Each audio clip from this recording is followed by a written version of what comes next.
আসসালামু আলাইকুম। আজ আমি তৈরি করে দেখাবো মাত্র হাফ কাপ সুজি দিয়ে একটি চমৎকার সন্দেশের বরফি রেসিপি। আপনারা দেখুন আমি কত সুন্দর বরফি তৈরি করেছি। এটা দেখতে যেমন আকর্ষণীয় এবং অনেকটা সফট।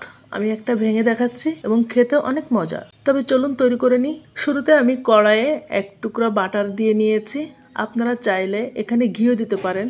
এরপর আমি হাফ কাপ পরিমাণ সুজি এই কড়াইয়ের ভিতর দিয়ে হালকা আঁচে 3 থেকে 4 মিনিট মতো ভেজে নেব।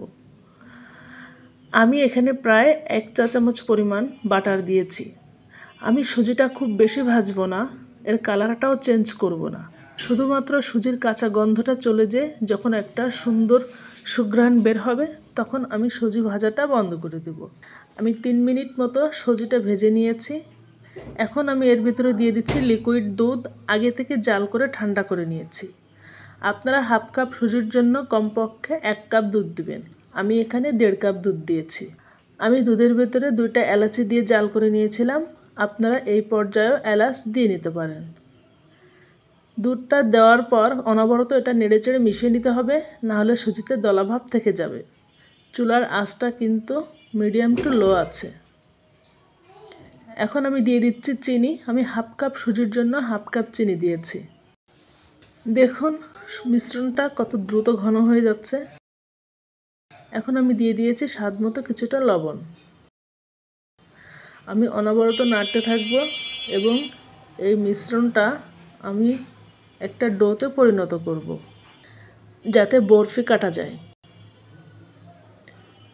আমি অনবরত নেড়ে নেড়ে এখন এটা টানিয়ে দেব। এখন এই পর্যায়ে আমি দিয়ে দেবো এর ভিতরে গুঁড়া দুধ। আমি একটা মিনি প্যাক 20 টাকার মিনি প্যাক দিয়ে নিয়েছি। আপনারা চাইলে এখানে কনডেন্স মিল্কও ব্যবহার করতে পারেন। দুধটা দেওয়ার পর আমি খুব ভালো মতো নেড়েচেড়ে মিশিয়ে নিচ্ছি। চিনিটা দেওয়ার পর কিছুটা পানি পানি ভাব হয়েছিল, এখন সেটাও আবার টেনে যাচ্ছে। এই পর্যায়ে আমি আরও 1 টুকরা বাটার দিয়ে দিচ্ছি। আপনারা কিন্তু বাটারের পরিবর্তে ঘি ব্যবহার করতে পারেন, কিন্তু তেল না। আমি আবারও নেড়ে চেড়ে এটা শুকিয়ে নিচ্ছি। আমার চ্যানেলে কিন্তু সুজির বেশ কয়েকটা রসগোল্লা এবং কয়েকটা মিষ্টির আইটেম দেওয়া আছে। আপনারা চাইলে দেখে নিতে পারেন। আমি লিঙ্কগুলো ডেসক্রিপশন বক্সে দিয়ে দিব।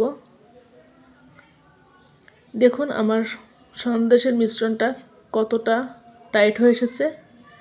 ধীরে ধীরে কড়াইয়ের গা ছেড়ে দিয়েছে, আমার চামচের সাথে একদম ডোয়ের মতো উঠে আসছে।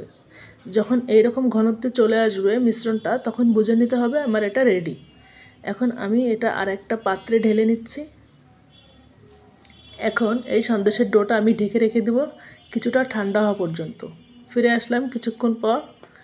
এটা হাত দিয়ে ধরার মতো আছে। আমি হাতে কিছুটা তেল মেখে নিয়ে এই ডোটা খুব ভালো মতো মথে নেব। এতে করে সন্দেশটা অনেক বেশি সফট হবে খেতে।